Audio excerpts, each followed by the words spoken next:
Hey there, folks, and welcome to a semi-mobile edition of the OU Insider Post Practice Blitz. I am Parker Thune, coming to you from a Hilton Garden Inn in Round Rock, Texas. I'm going to go watch four-star Oklahoma running back commit Jonathan Hatton play tonight, but that is neither here nor there. Brandon Drum is there in the comfort of his home studio in Mustang, Oklahoma. And Brandon, it is the bye week for Oklahoma. There's not that much to discuss. What there is to discuss is generally directly pertinent to the upcoming matchup with Texas. OU Texas week lasts 2 weeks for both these programs, as OU has a bye going into the game and Texas has a bye going into the game. We know one thing heading into this matchup as far as injuries are concerned. We think Taylor Tatum is coming back. Have every reason to believe that is the case. Deion Correct. Burks, we'll see. That's shot in the dark right now. But we know that linebacker Dasan McCullough is going to be returning to action for Oklahoma at the Cotton Bowl. My question to you is, does that addition mean more than people realize? I, you know what? I was thinking about that last night, actually. Funny you asked this question. And And I I was guess listening to, go ahead. particularly because Kendall Dolby is out for the season Yeah. at the Cheetah spot, and that's a spot that Dasan McCullough has played and played quite a bit in the past.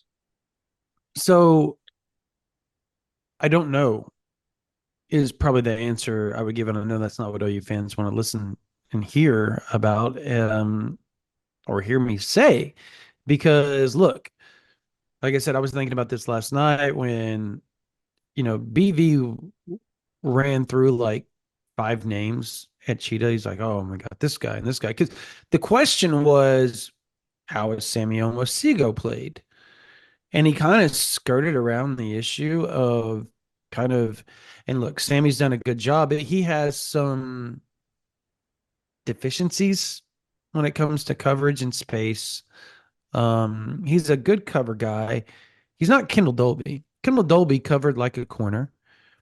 And at 185 pounds, he played like he was 225. He was a rarity. He made that defense click at another level. Now, do I think Dasan McCullough helps in short yardage a little better? I do, because I'm not sure Sammy is there yet. I think he's good.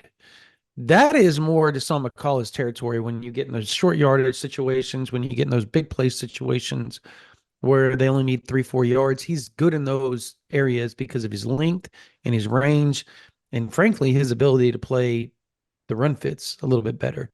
Now, yeah, I guess as things get better, as Omosigo grows, he's going to be able to do those things. He's a better cover guy. I think they're trying to find a good balance of who can do what at that position and play what. I'm actually interested to see if Peyton Bowen gets a look there come Texas. There, there's something I don't know why I think this, but the way RSJ is played and the fact you got Billy Bowman next to him, it feels like you can play Peyton Bowen there and be pretty proficient at everything that you want because Peyton Bowen comes down and hits. He also is a really, really good cover guy unless he's getting shoved out of the screen by Cam Coleman. So, I mean, like, and by the way, I talked to a source last night that was like, Cam Coleman he's that dude.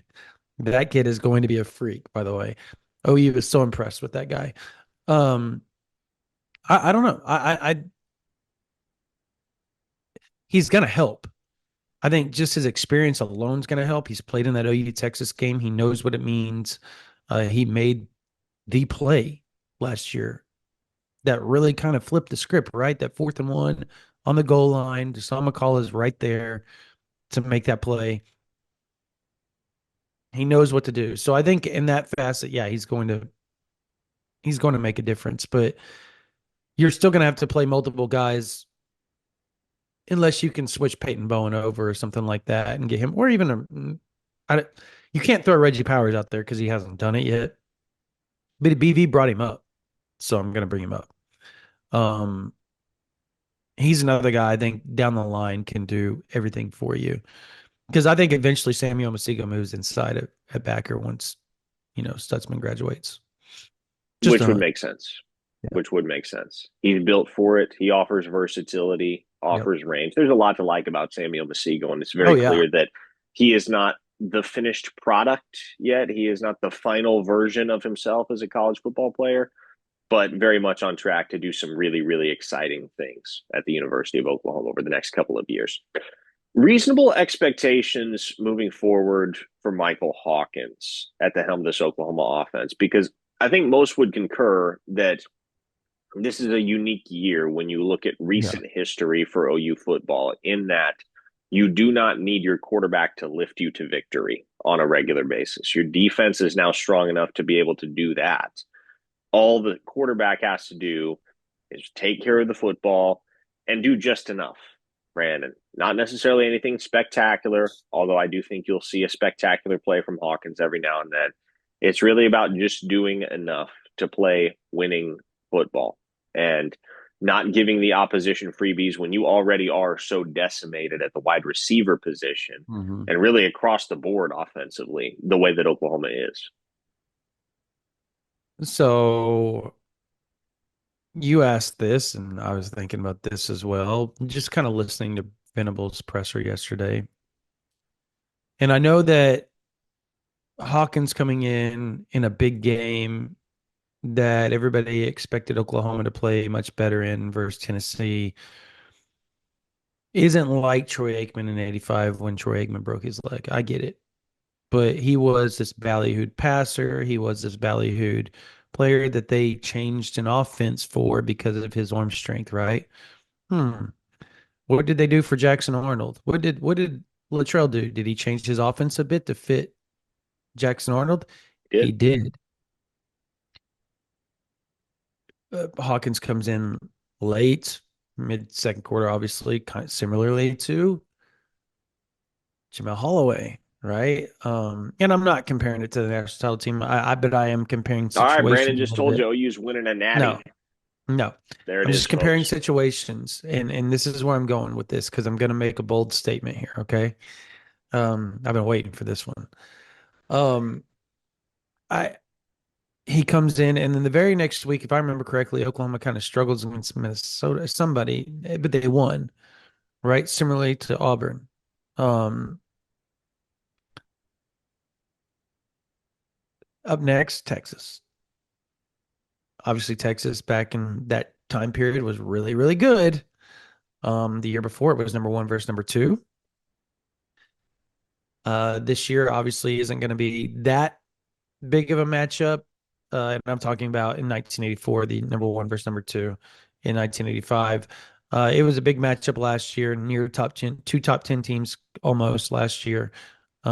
This year, obviously, it'd be top 20 teams, right? One's number two, one's 19, or it could be better depending on how this week goes. But, anyways, I think Hawkins is going to play out of his mind next week. I don't know why I think that. I don't know. There's something that tells me that I don't know if it's my gut. Maybe it's just I'm stupid. I don't know. Probably But both. probably both. Yep.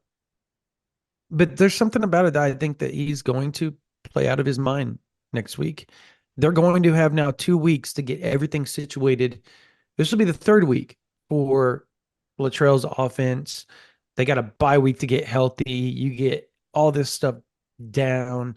They're going to have wrinkles in there that Texas obviously has never seen. And I just don't think the moment's too big for him. I think we saw that on the plains. The moment is not too big for him. And I think we're going to see it again. But I think you're going to see it from start to finish. I think he goes out and plays above and beyond what's expected of him. And if he doesn't, okay, he's a freshman. It happens. Oklahoma not winning that game isn't ruining anybody's expectations, but him playing above other people's expectations, now that's a story. And something tells me that's what's going to happen. Let me follow up with this. One final question on this installment of the post practice blitz.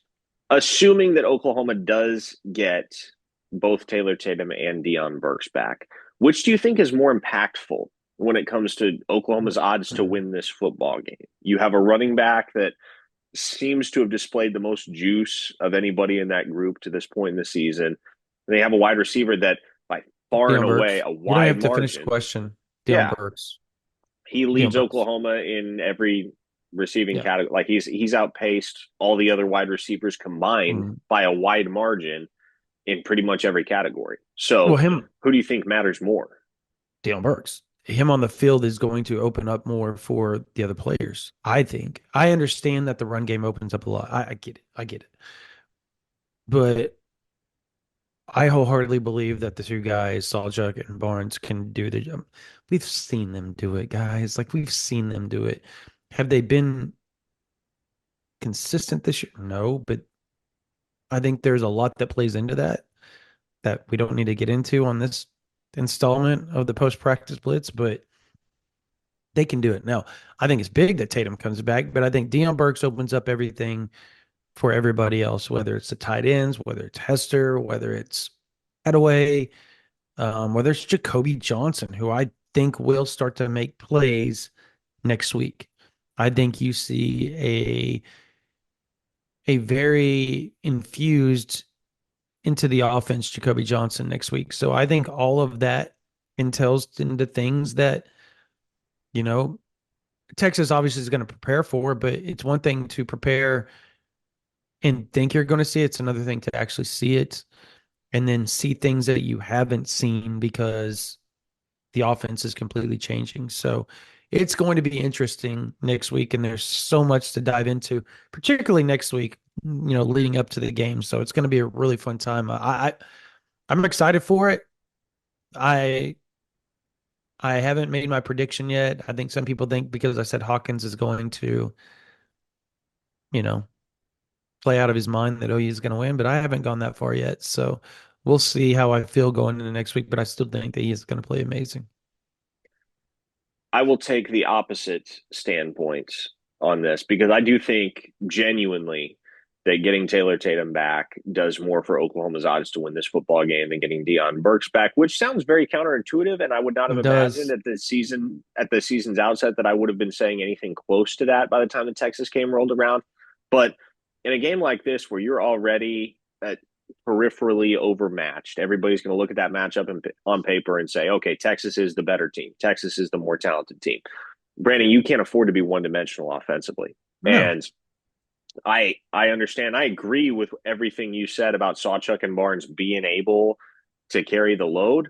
But by the same token, I think back to the conversation that we were having about this running back group last year. You can't keep waiting on something if it continually week after week doesn't come.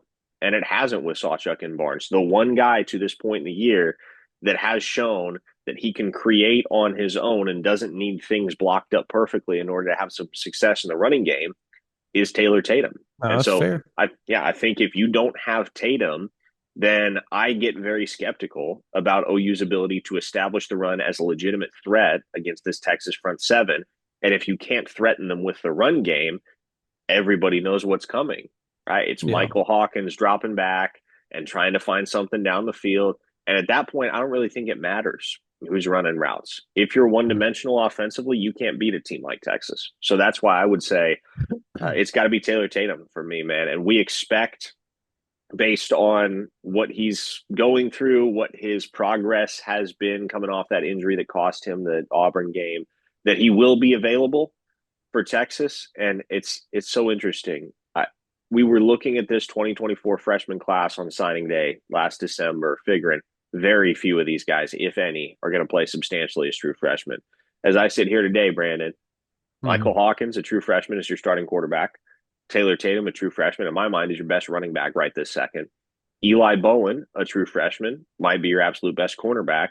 And Jaden Jackson, a true freshman, has earned starts at defensive tackle this season and played well, mind you. Mm-hmm. So the Sooners are very fortunate that given all that they're going through circumstantially, they recruited as well as they did in the Yeah. 2024 cycle because those guys are helping keep this thing afloat. And They will need to continue to do so as the Sooners face their toughest matchup to date against the Longhorns in the Cotton Bowl in the Red River Showdown. Go ahead. Real quickly, I do agree with that. The run game has to happen. Because notoriously, Texas, the team that's the toughest, the team that runs the best, wins the game. That is, without question, always the truth. If you can control the line of scrimmage in the OU Texas game, you win that game And I forget what nine the out of 10 stat. times. Yeah, I forget what the stat is, but it's something like 26 out of the last 30 Red River Showdowns have been won by the team that ran the ball more effectively. Yep. So there's a pretty direct correlation there, and that's a correlation that needs to exist. Now, sometimes it comes in unconventional ways, right? Last year, Dylan Gabriel ran for over Yeah. 110 yards, led the Sooners, and that was good enough. And maybe you need the same thing from Michael Hawkins next Saturday. One way or Oh, wouldn't that another, be though, epic? you have got to establish the run consistently from the jump, make it a threat. It hasn't been to this point in the season for Oklahoma. That needs to change if they are going to take down the number 2 Longhorns. That is it for the post-practice blitz. Hey, keep an eye out for another Under the Visor podcast coming your way soon here on the OU Insider YouTube channel, as well as your streaming platform of choice. If you have not subscribed at ouinsider.com, what are you waiting for?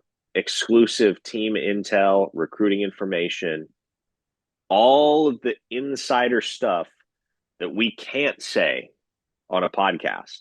Although we can say quite a bit of it, there's still a lot of it that remains untapped if you are not plugged in over at ouinsider.com. So go sign up if you haven't already. We hope to see you over there. Hit that subscribe button if you're watching on YouTube right now. We'd greatly appreciate it. And we'll see you next week with another installment of the Post Practice Blitz. Take care.